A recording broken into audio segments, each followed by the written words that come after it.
Keď slnko prvýkrát malovalo oblohu ránom a svet sa prebúdzal s tichým, sladkým ránom, ja som už vtedy cítil, že niečo sa mení v mojom vnútri, kde ticho prebýva v tieni. Potom si prišla ty ako lúč svetla jasný, roztopil aj silade, čo boli v duši krásne.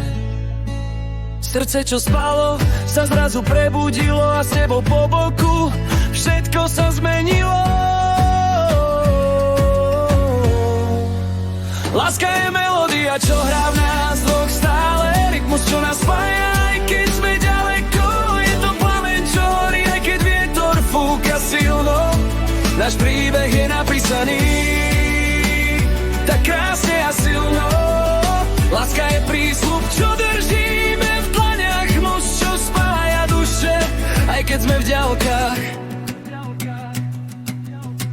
Pamätáš na ten deň, keď pršalo a my sme tancovali v uliciach mesta, kde sa naše sny stretávali. Smiech nám znel ako zvon kora v jesennom vetre a naše pohľady hovorili viac než tisíce vied.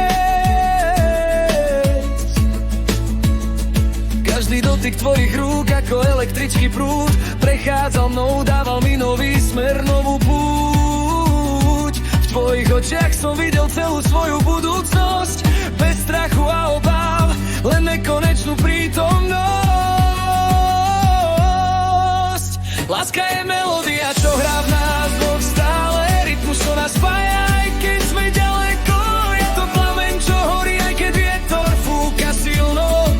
Náš príbeh je napísaný tak krásne a silno. Láska je prísľub, čo držíme v padinách, most, čo spája duše, aj keď sme v ďalkách. Prešli sme spolu cez búrky aj slnečné dni. Každá prekážka nás len viac spojila, ver mi. Naučili sme sa odpúšťať, rozumieť a počúvať. V láske je sila, čo dokáže všetko prekonávať.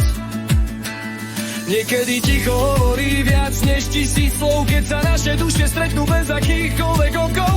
Je to ten pocit bezpečia, keď viem, že si tu moja opora, môj prístav, môj večný sen.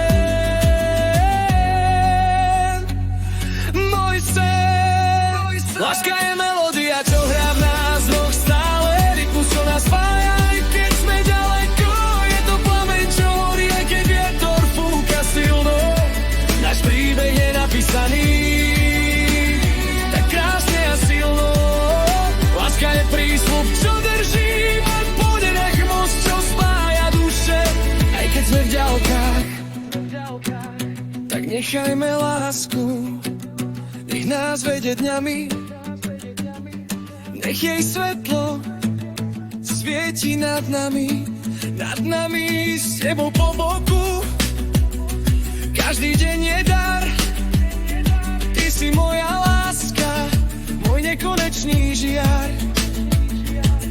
Navždy a večne, ruka v ruke pôjdeme, srdce v srdci, nikdy sa už nerozídeme.